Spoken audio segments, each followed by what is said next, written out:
what happened when you were born. Yeah, well, we were in the years of plenty then. All of it's fresh on my mind because of what we're working on with Joseph and Genesis.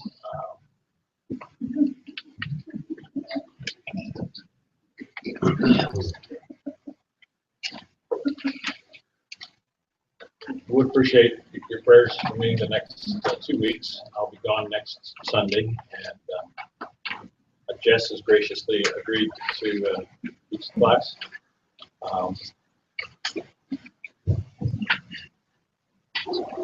I'll be in a church in Oklahoma with one of my former students who's having a hard time in the church or this kind of relationship right now. Some of his West Texas farm boy stubbornness, refusing the folks who want him to preach that to be a Christian you have to carry a gun. And he just said, I won't do it. And apparently there's growing conflict, and I would appreciate your prayers that I can be a peacemaker, or at least a balm of peace or relief from both of them for a day. Voice of reason. I would never aspire to that, but then on Monday morning, I will lead a community service for the Northeast Oklahoma District Assembly, which my administrative assistant said, well, I'm a little nervous. I don't know how to do this. She said, I've never done this. She said, all your years, you've never done this? Led a district assembly communion service? I said, I've never even seen one. Now, you may have seen lots of them, led lots of them, but it's a district that I know a couple of pastors on, I guess, and friends with the DS. So. And then fly out to Estes Park. Lots of late night flights. I think it's the bad influence of my boss who does this kind of stuff all the time. Flying to Atlanta to get to Canton, then the week after that, and all kinds of wonderful things.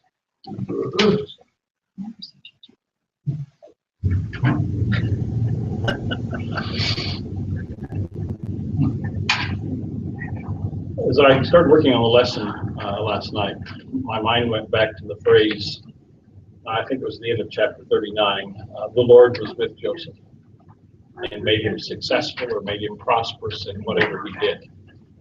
And we gave a fair amount of attention to that expression because it had been expressed actually 3 times in chapter 39. The Lord was with Joseph. The first time when he was sold as a slave into Potiphar's house, then when he was put in prison, and then as a summary at the end of the chapter, the Lord was with Joseph and made him prosperous in everything that he did. And it didn't necessarily seem like that was happening right off the bat, because he's in prison when that statement is stated. The next chapter, Genesis 40, has the dream of the chief baker and the chief cupbearer. I'll try to keep butcher out of this week, and the candle maker out this week. The cupbearer and the baker have their dreams. Joseph interprets them. They come true.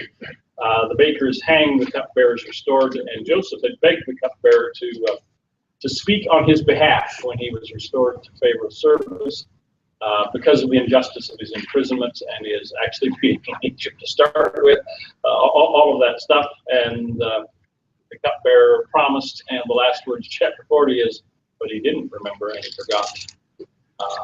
And so you wonder, is the Lord really with Joseph? And then chapter 41, you become convinced, yeah, he really was, because Pharaoh has dreamed. The cupbearer now remembers.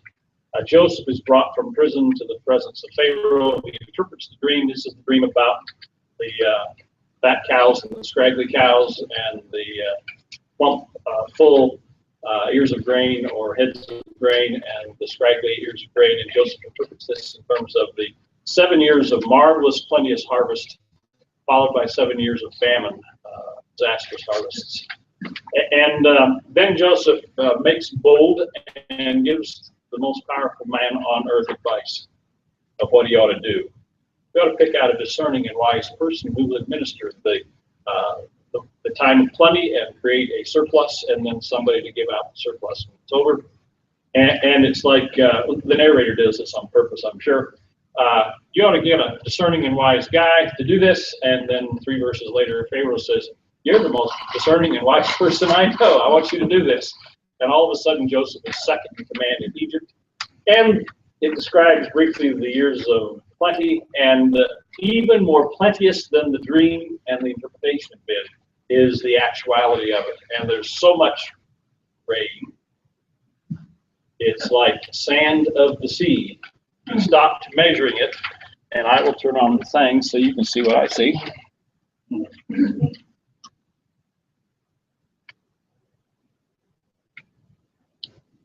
Stored up in every city the food from the fields around it. Grain in such abundance like the sand of the sea that he stopped measuring it. When he talked about in the interpretation the plenty, he talked about 20% overage. And so if you stop measuring it, it's way past that. Then, speaking of fruitfulness, mentions his children. And the 7 years of famine then come at the end of chapter 41.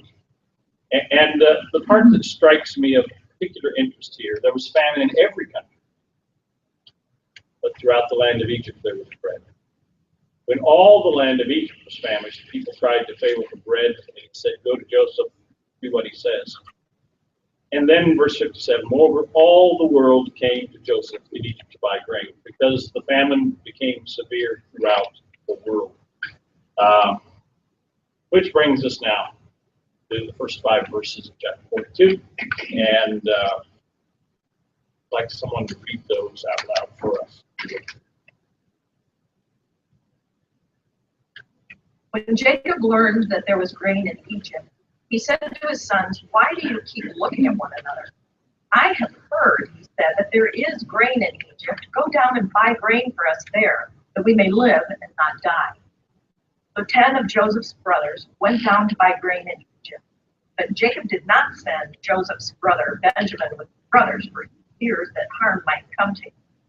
Thus the sons of Israel were among the other people who came to buy grain, for the famine had reached the land of Canaan.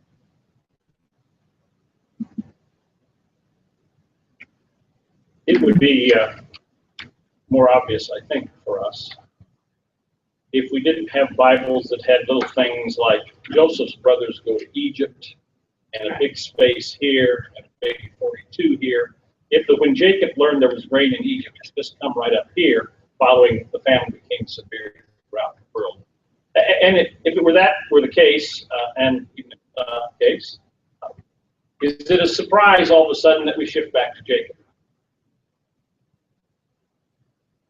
This is it's the movement that we've seen several times in Genesis, moving back and forth between universal and particular. In fact, how did the book of Genesis start? Yes. Yeah, the universal, the totality of all humankind, all creation. And then starting in chapter 12, it focuses in on Abraham and his specific particular story with little moments of promises that will come back to the universal to all people. And here's one of the times, not such a happy time, famine. The famine is universal, and so because it's universal, it also applies to the particular family of Abraham, Isaac, Jacob, and their kids, and Canaan. It's interesting to me. Jacob takes the initiative here. Has he always taken the initiative? No. When did he not? Oh, when he let his sons go ahead and purge guys that those people, Shechemites. Shechemites, and he didn't do any. He Who just raped let those. Dinah, Yeah. his daughter. Thank you. Here we go. That was what I was wanting. Yeah. Answer I was looking for. At least there, and maybe a few other instances, it sort of looks like Jacob is old and daughtery, sort of worn out and not initiating things. Here he takes the initiative. Interesting expression. He says to his sons, why do you keep looking at one another?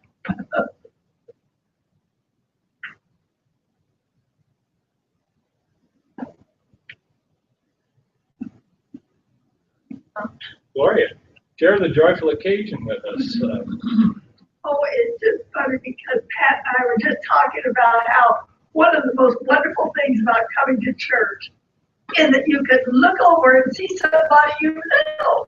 And then you're talking about that your brothers looking at each other, and it just tickles me for some reason. We aim to please. Sometimes we hit. Yeah, Mark, I wonder if it's more that you look at each other like somebody do something and nobody knows what that takes. okay, that's one of the interpretations we find in commentaries. They're looking at each other like, all right, somebody do something. Yeah. The Hebrew word that's used here in its normal use is a sort of combative. They're looking at each other, angrily or combatively or accusingly or hostilely or something. Like it's your fault. Yes. There's a famine in the whole world. It's your fault.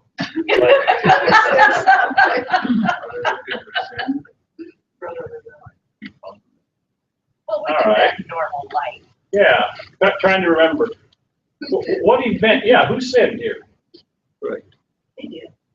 Yeah, they They did. did. It wasn't Which me. one of us first said, not one of us, which one of you said, let's grab Joseph and kill him. Now let's sell him into slavery indeed. As this chapter unfolds, it becomes clear that is still on their minds. Should be. And they're still nervous about that. Yeah, why do you keep looking at each other? And so I was a little nervous for you when you said we look at each other at church. It all has to do with how we look at each other in church.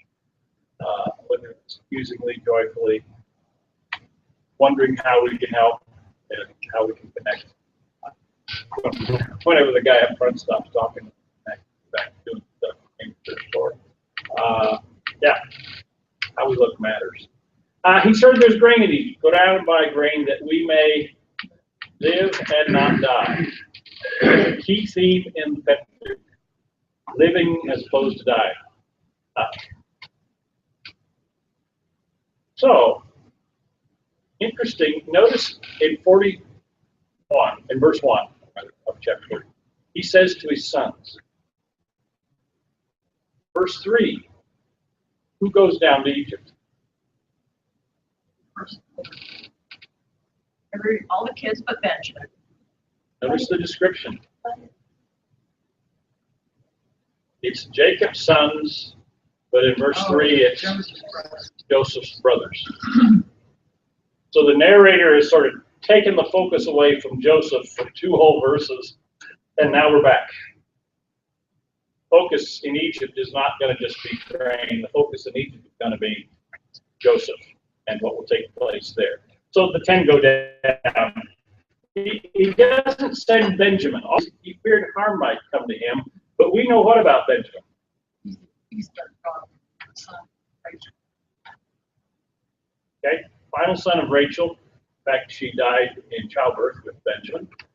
And her other son was Joseph. So the narrator skillfully doesn't mention that. But all of us know that. Most all of us. And if you hang around church very long, you all know that. So, verse 5. The sons of Israel were among the other people who came to buy grain, for the famine had reached the land of Canaan. Not a surprise, the land of Canaan, the famine has reached there because it's reached the whole world in the paragraph prior to this. But notice the change in nomenclature again. Who is it that are among the people who come to buy grain? Yes, except it doesn't say sons of Jacob here. What does it say? Sons of Israel. And the switch to his alternative name makes verse 5 say what? Is it just those 10 boys? The sons of Israel is the nation. And for generations and generations of later hearers and readers of this, it's going to resonate in their ears as us. And so this is, in a certain sense, anticipatory, once again, of what will happen with the Exodus and back and forth between Egypt and Israel. What's the last time somebody from this family's been in Egypt? Abraham and Sarah. Abraham and Sarah, the last part of chapter 12, I think, first part of chapter 13. And how does that one turn out? Yeah, Abram became quite wealthy after Pharaoh discovered he'd been lying about Sarah, or at least half-truthing about Sarah, not mentioning she was his wife. And the Pharaoh had taken her to be a part of his harem, and then discovered that she, in fact, was married to Abram. He was not happy with Abram. Do you suppose Jacob and his sons know this story? It doesn't make it to our Bible without being repeated through the family storylines. That story's been told too, with chagrin and maybe a little bit of hopeful anticipation. We came out of it okay.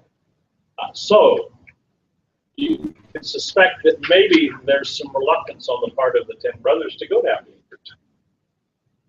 And how desperate must Jacob be to send them? Well, on with the story. I'll read verses 6 through 17 for us. Now Joseph was governor over all the land, and it was he who sold to all the people. And Joseph's brothers came, bowed themselves before him, and their faces were red. When Joseph saw his brothers, he recognized them, but he treated them like strangers and spoke harshly. "Where do you come from?" They said, "We come from the land of Canaan to buy food." Although Joseph had recognized his brothers, they did not recognize him. Joseph also remembered the dreams that he had dreamed about them. He said to them, "You are spies. You have come to see the nakedness of the land." They said, "No, my lord. Your servants have come to buy food. We are all sons of the same man. We are honest men. Your servants have never been spies." But he said to them, "No, you come to see the nakedness of the land." They said, "We, your servants, are 12 brothers, the sons of a certain man in the land of Canaan. The youngest, however, is now with our father, and one is no more." But Joseph said to them, "It is just as I have said to you, you are spies. Here, this is how you should be tested. As Pharaoh lives, you shall not leave this place unless your youngest brother comes here. Let one of you go and bring your brother, while the rest of you remain in prison, in order that your words may be tested, whether there is truth in you, or else as Pharaoh lives, surely you are spies." And he put them all together in prison for 3 days.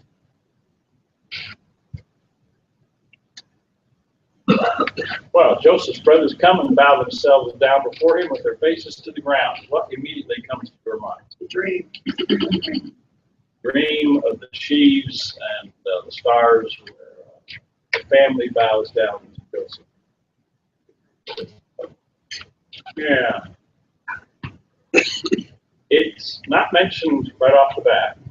It comes a couple verses, but the readers and the hearers know that before the narrator sort of grins and says, "Yeah, that's what's going on." Verse 9. Joseph's governor over all the land. Now, this is probably literary license. If you're governor over all the land, are you the person who does the buying and selling and the distribution in the warehouse? Probably not. Yeah, it might be that your office manages all the foreign folks. So, Joseph was governor over the land. It's he who sold to all the people. His brothers came and bowed themselves down before him. This probably compressed a variety of steps. And if you've been pulled out of line at customs, you understand some of those things.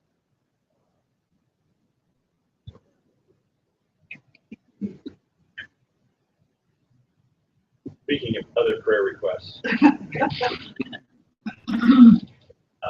Tim and Laura, my son and daughter-in-law, are headed to Switzerland to see her brother and family.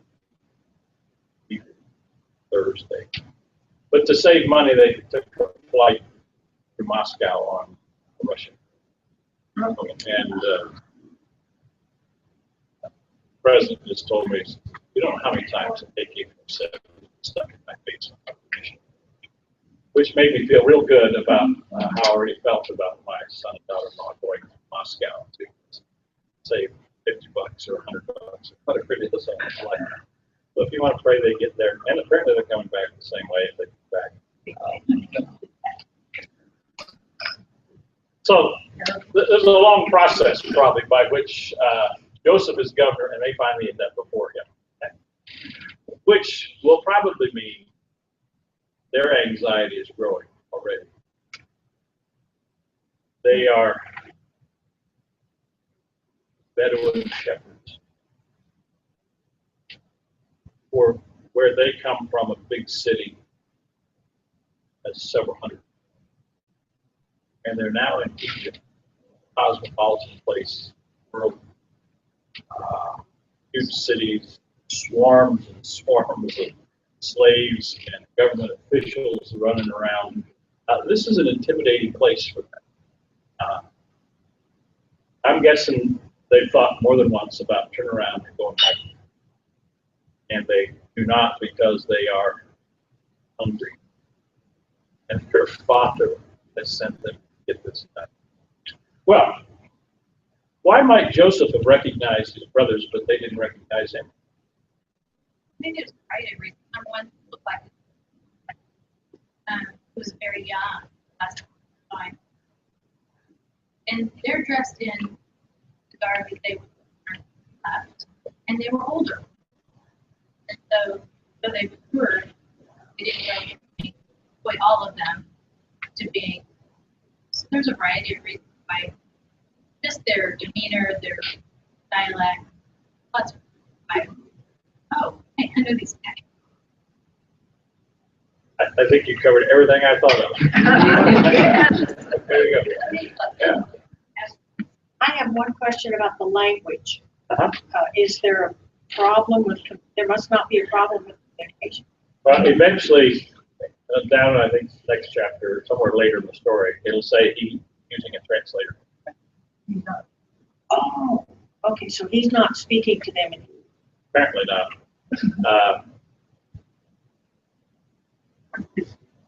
Yeah. He's able to understand them, but they are not necessarily able to understand him. Which is a position people in power like to make.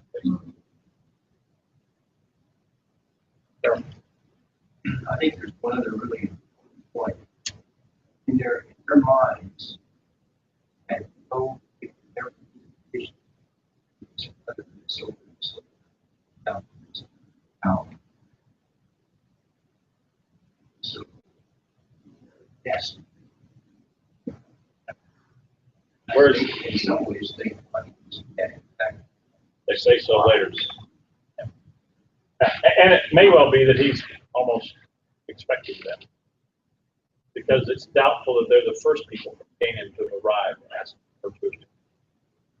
So he knows that the famine is out there in homeland. And then another point, which is followed, is this dream that you don't have to think about it.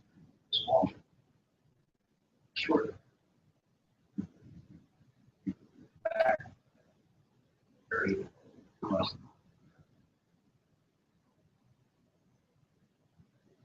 It's interesting, verse 8, Joseph recognized his brothers. They didn't recognize him, but he remembered the dream. So the narrator, though we all knew it in verse 6, the narrator just puts that on the table now in verse 9. The interesting thing, he says, he remembered the dream that he dreamed and said, "You're spies." Is there any connection between the dream and the accusation that they're spies?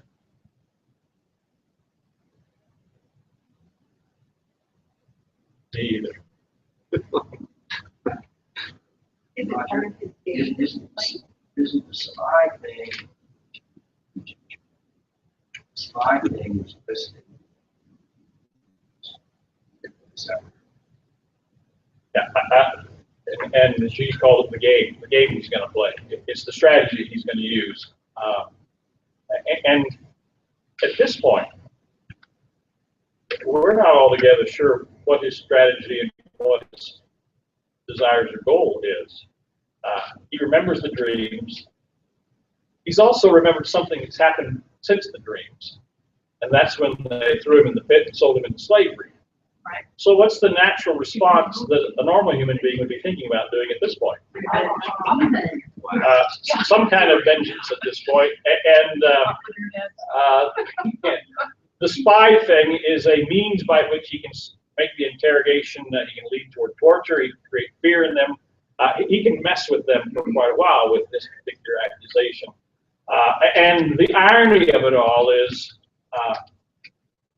he'd already dreamed and described through interpretation what's going on now and what will continue to go on, and he's going to, in essence, sort of tighten the screws on them as they are bowed down before him. Downside of working with church people. You all know the rest of the story. You know he's a nice guy and he forgives them all at the end. But the first time readers here aren't quite sure what he's going to be doing. Yeah. John? I can't help but think of spies, and you see in other Testament, this are not spies, it means essentially take something to pay something. Yep. And then I have to go back for a week or two, the dream of the fattened calf being swallowed up by the thin calf. And I think that imagery of something unexpected taking out something that is much bigger, I think, in many ways, we're seeing that here. Okay. Because of that, let's go on to the next. You've come to see the nakedness of the land. Okay, what's up with that? This is when we're the most. Okay. You've come to see the vulnerability. In fact, most translations that are nervous about evangelical translations that are nervous about nudity translate weakness. But the Hebrew is the nakedness, and so the Doris we stuck with the. Egypt historically was nervous about invasion for a couple reasons. Number one, with the Nile and they were the richest farmland. Egypt supplied the grain to the Roman Empire when history moved to that later state. So they knew people coveted their land. They wanted that productivity. Further, there were no natural defense systems, essentially. There were no mountain passes that you could sort of guard, and everybody had to come through there.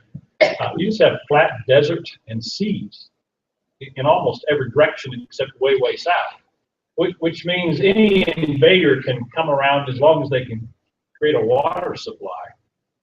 They can come around, and you can't guard all the frontiers that you've got to guard against for sake of invasion. So Egypt historically was always nervous about being invaded, and they were sure that anybody that didn't quite look like them might be a spy. So I'm sure this isn't the first time an Egyptian is accused a Semite, a guy with a beard and coming from Canaan, of being a spy, because they were historically nervous about that kind of thing. So Joseph picks up on that piece, but it's, I think, a part of what you call his game, his strategy. He's going to work with them on that, work them over on that.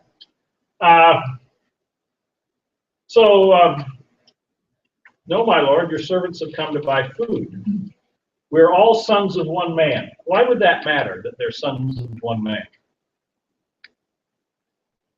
Do you think he's saying that we're a large family and we're in need? That's the thing. That we are home. They might have. It wouldn't have worked in most places in the ancient world. David? If they were spies, truly spies, it would appear that they were coming from many different families, which is representative of an army. Generally speaking, you don't risk the entirety of one family on a spy mission. you send representatives of different families. So if they're caught and executed, you only lose one person out of the family, as opposed to wiping out the whole family. So there's a certain logic to their defense that we are sons of one man. We're from the same family. Tom? They sent 10 brothers. They could have sent 4 brothers and a bunch of servants and not risk everybody on the trip or in Egypt. But for some reason, none of them went. Yeah, it would have certainly messed up the storyline if they'd only sent 4 into it. There are issues at stake here bigger than just getting food. Yeah, we are all sons of one man. We are honest men. What do you think of that statement? Yeah, I think about that. Did they repent recently, or? Did they become honest? It appears that the narrator wants you to notice that, wonder those kinds of questions, and maybe even snort or laugh or something. Now, at one level, sure, they're honestly not spies. They're truly not spies. To be honest men, to be dependable folks, with all that the Hebrew kind of concept of truthfulness and they don't have a very good track record in that regard. In fact, they've already just lied to him. Well, it's coming up. They haven't lied yet. They're getting ready to. So he repeats, no, you come to see the naked. No, we your servants are 12 brothers, the son of a certain man in Canaan. Do they need to tell him all this? No. They are exposing more and more. Why are they doing this? The second person in Egypt is telling you that you're a spy, and just cower in fear and throw everything out there. You get diarrhea of the mouth all of a sudden. Everything starts coming out. It's a wonder they didn't confess to killing Joseph at the moment. But they do say, one is no more. And that must have been an interesting thing for him to hear. What a bet. Here's how, so he's going to test them. Here's how you should be tested. As Pharaoh lives. What's that expression, as Pharaoh lives? Pretty strong promise. It's an oath. It's an oath. And it's built on oath formulas that you find throughout the Old Testament. Except the subject of the verb is not Pharaoh, but whom? As God lives, or as the Lord lives. King James heritage, as the Lord liveth.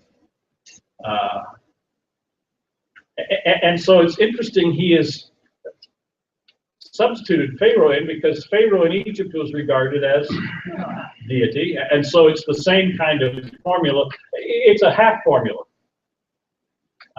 It's an oath. As God lives, I'm telling you the truth. May he strike me dead if I'm not. That kind of thing. I cross my heart, hope to die. We have our own oath formulas that you don't always say the whole thing. And as the Lord liveth, as Pharaoh lives, it's just a part of it. But it's an affirmation. It's a swearing. I'm telling the truth. You shall not leave this place unless your youngest brother comes here. So what's his plan? Wants to see Benjamin. That's his goal. What's his plan? His plan is to put them all in jail and think about it. Well, he says in 16, let one of you go and bring your brother while the rest of you remain in prison. And then he puts them all in prison together. The point of that being, Again. pardon? They have to pick again. Okay. Somebody. And they don't, one reason all 10 of them may got, they might even have trusted each other enough to bring the grain back and share it when they got home. You know, these guys just really No, they're built honest. a life of trust. And so making them choose, Okay. that's not easy. You And can also listen to them. You can style them. it increases the terror and thus the tendency to flap their jaws. But they will probably talk a lot while they're there. He spent years in prison. They could spend 3 days. Right. So the retaliation happened. Yeah. Maybe fair is fair. Huh? All right. Well, let's take a look at verses 18 to 28 then. Somebody read those for us. On the third day, Joseph said to them, "Do this, and you will live, for I fear God. If you are honest men, let one of your brothers stay here, where you are in prison. The rest of you go for the famine at your home, and bring your youngest brother to me. Thus your words will be verified, and you shall not die." Agreed to do so. They said to one another, "Alas, we are paying for the penalty for what we did to our brother. We see his anguish, and he pleaded with us. That is why this anguish is upon us." Then Reuben answered, "Did I not tell you not to mock the boy? But you would not listen. So now there comes a reckoning for his blood." They did not know that Joseph understood them. He spoke with them. He turned away from them and left. And he returned and spoke to them. And he picked out Simeon and had him bound. Joseph then gave orders to fill their bags with grain, return and money to his back to fit them for him. They loaded their donkeys with their grain and departed. If one of them opened his sack to give his donkey fodder at the lodging place without his money at the top of his sack, he said to his brothers, "My money has been put back.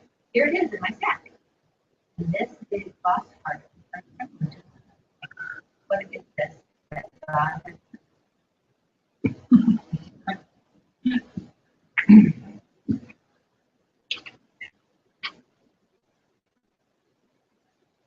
Interesting. Do this and you will live. For I fear God. God's back in the picture. Narrative. If you are honest men, let one of your brothers stay here where you're in prison. The rest of you shall go and carry grain for the family of your households. Bring your youngest brother. Change of plan? From?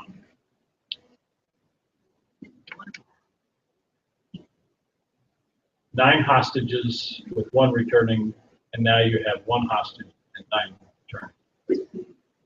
With food. Not likely the one could have taken, safely at least, enough grain to have fed the household of Jacob for a long time. So there's probably some compassion at work in Joseph's plan.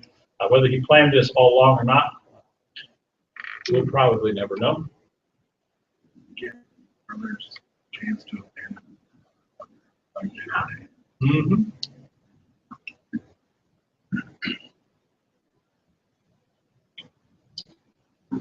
Thus your words will be verified, and you shall not die.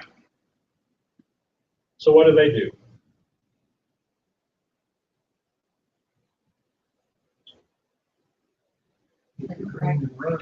They agree. Yeah. This is the best deal we're gonna get.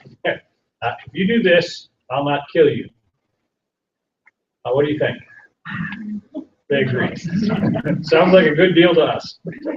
Besides, they've already just experienced the switch from the 9 hostages down to 1 hostage. It does look like a good deal from 3 days earlier. But while they agree with Joseph, what do they do with each other? Remember how we treated Joseph. We are paying the penalty for what we did to our brother. We saw his anguish when he pleaded with us, but we could not listen.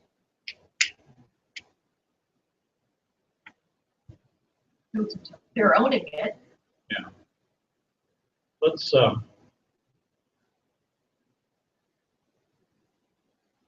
not let ourselves off the hook if we do. There's plenty of anguish in our world that we don't listen to. Some of it's requests that we have to visit people, to help people. Some of it's contexts that seem far away to us, Baltimore or Ferguson, somewhere else.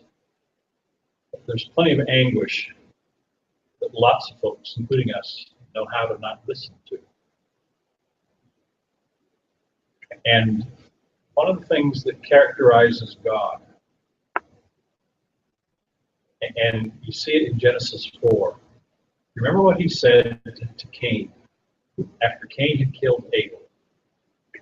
And he says, where is your brother? And he says, am I the sheepkeeper's keeper? And God said what? His brother cries out. Your brother's blood cries out to the ground, from the ground. God hears the cries of people in anguish. And this isn't about us doing the same, except it's easy for us to just kind of blow through this and say, man, weren't they terrible? They weren't any worse than we are. They were trying to make it and work the circumstances that came their way to their benefit.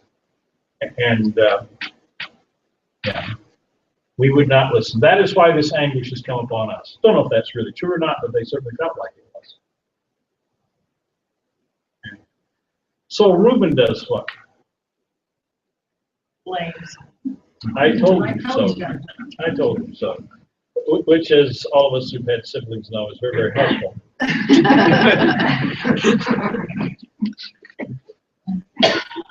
Doesn't solve anything, but it makes us feel better when we pull them off. It rarely fools a good parent, though. So now there comes a reckoning for his blood. In the long line of the narrative of Genesis, suddenly we now realize God heard the blood of Joseph crying out from the pit back there.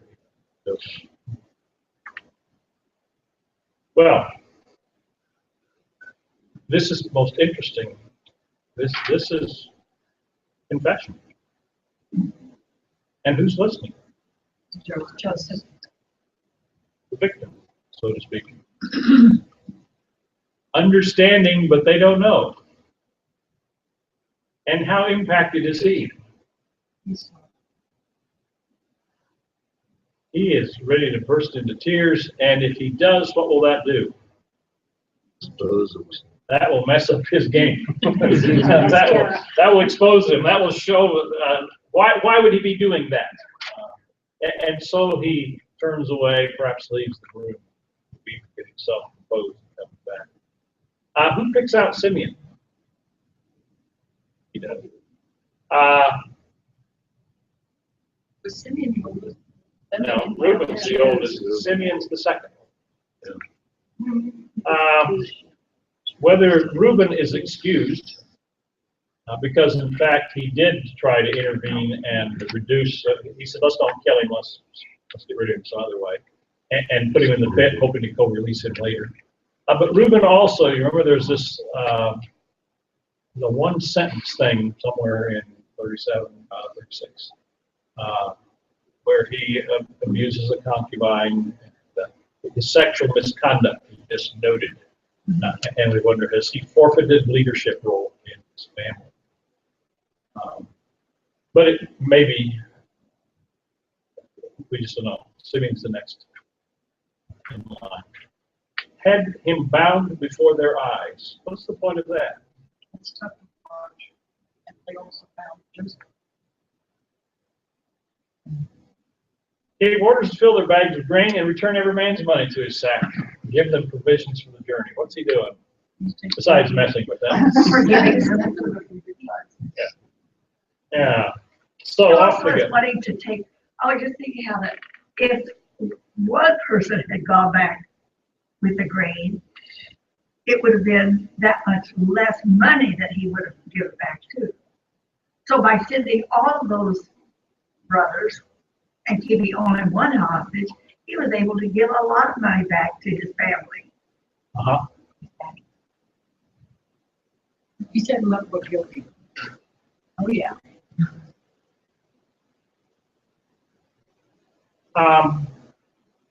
Return every man's money. Yeah. Where'd they get money? They had money. They had pistachios. They had other stuff to buy things, but they just didn't have grain. Mm-hmm. They had pistachios too. Yeah, I'm sure it's not the same money. Well, I'm not sure. The brothers acquired some money when they sold Joseph. And I think the Hebrews text says they returned every man's silver to his sack. And he was sold for 30 pieces of silver. 20, whatever, anyway. It's 20. Because it's less than Jesus. Yes. So some commentaries here echoes of the money, the silver money that Joseph was sold for, with now the money that goes back.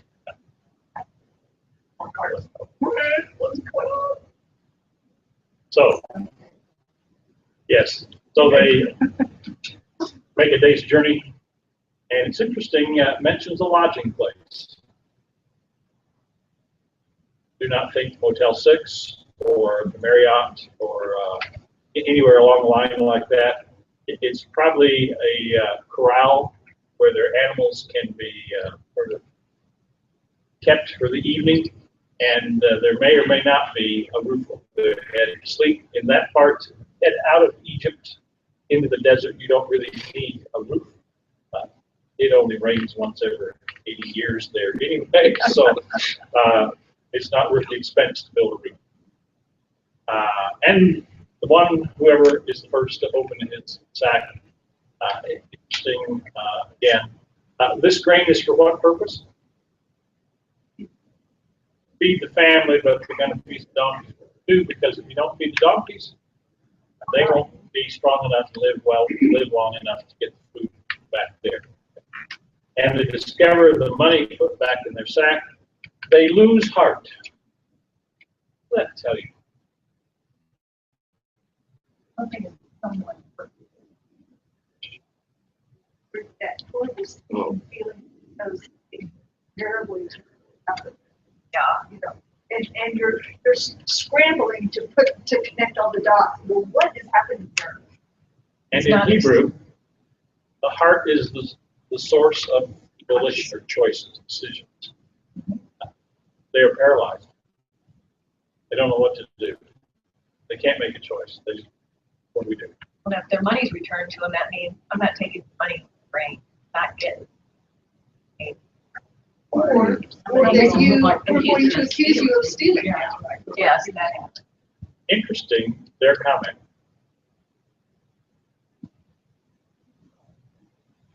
What is this that God has done to us? Who did it to them? They're being exposed. Joseph has done it, but their conscience reinterprets this process. They don't know necessarily that it was Joseph. And in a profound sense, they've spoken a truth.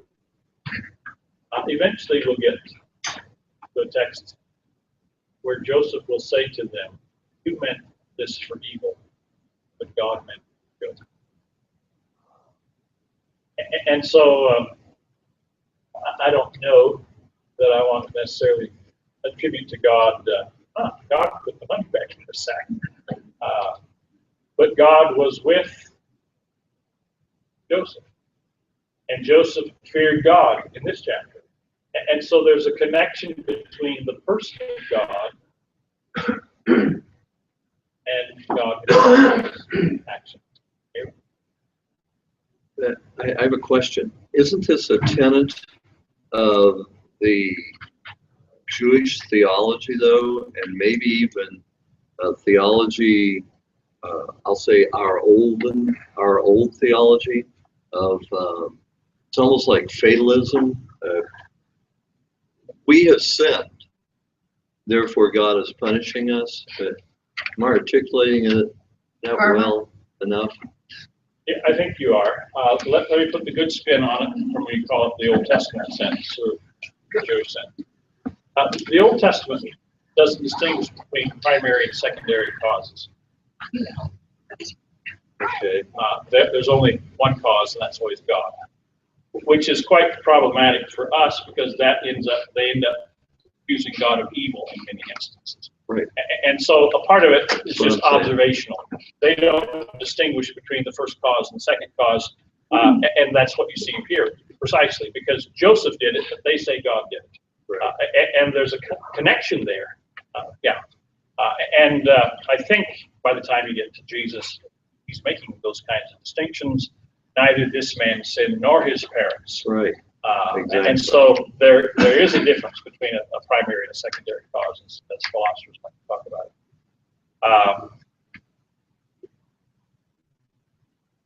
it. And it's easy for us to think, particularly in bad times, that God is at work or not at work. I was interested, remember Gloria or any of you, she prayed this morning about some of the folks who are suffering. Even when you know better, theologically, when crisis, tragedy strikes you, you still wonder, where's God gone? Why is God doing this to me? And then your head says, God isn't doing this to me. It's answer, it's this, it's that. But it's hard to stay on track at that point, which I think is part of the work of Satan in our lives.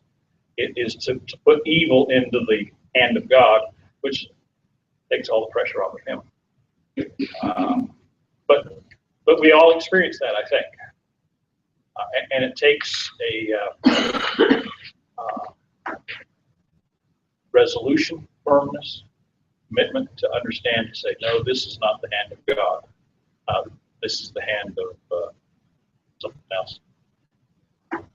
But we're tempted in that regard. So it's our old theology. Well, I'm sure we would like to finish this chapter, but not at 26 till 11. We're at a good point in the story. Father, we are thankful for your word.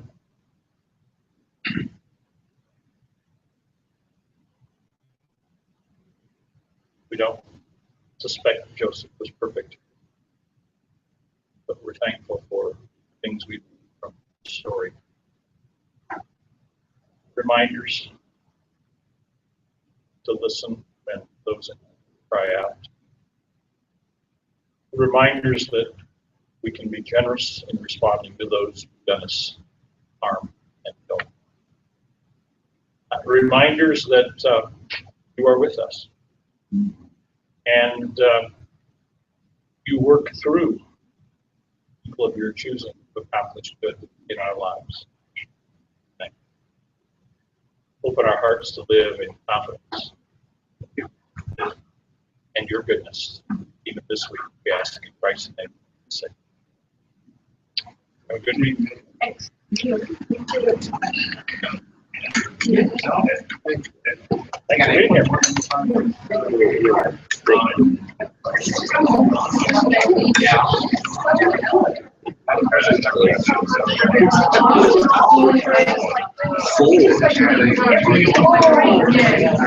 Surely not.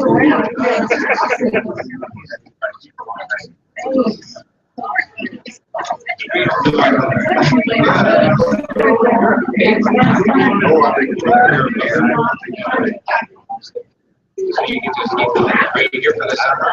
Yeah, or you just keep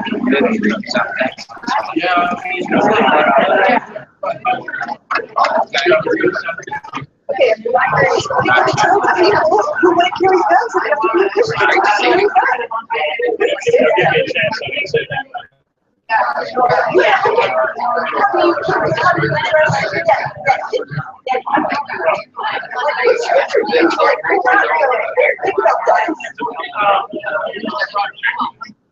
One of the lectionary texts is Isaiah 6, and it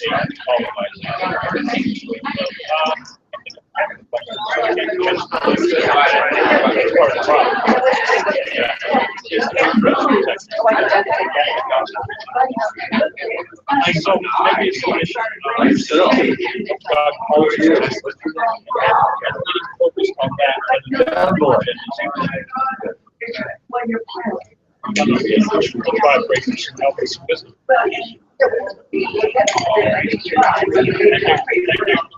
This is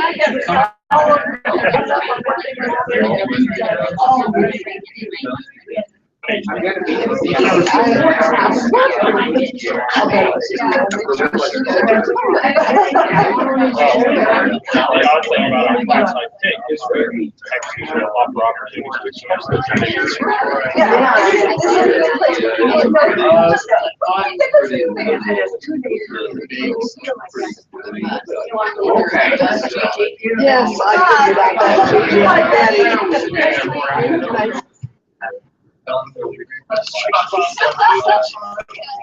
Like that. Yeah.